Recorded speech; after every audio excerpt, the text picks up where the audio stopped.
Bei diesem schrecklichen Krach finde ich doch niemals Schlaf hier. Na, endlich Ruhe und Frieden.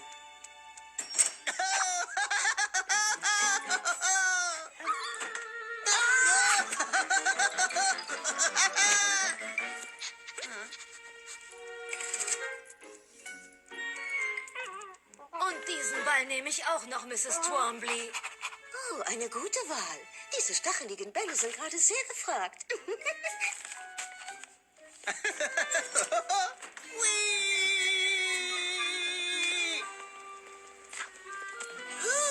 Das war echt knapp.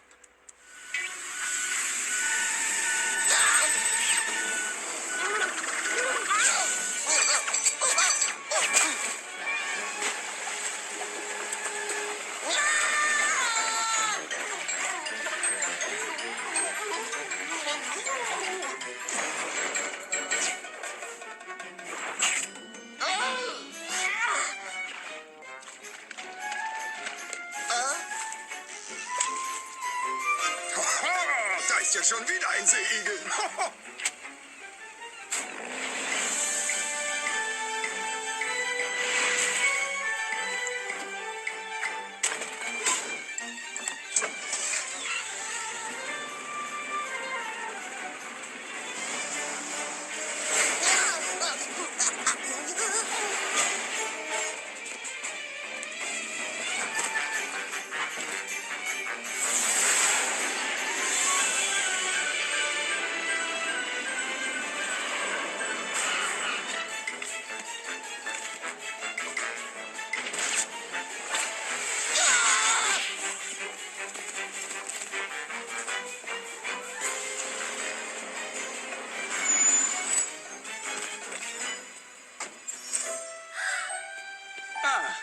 Oh, hey!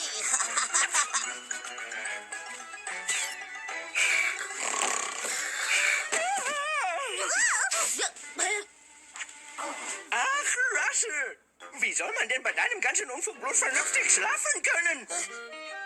Oh.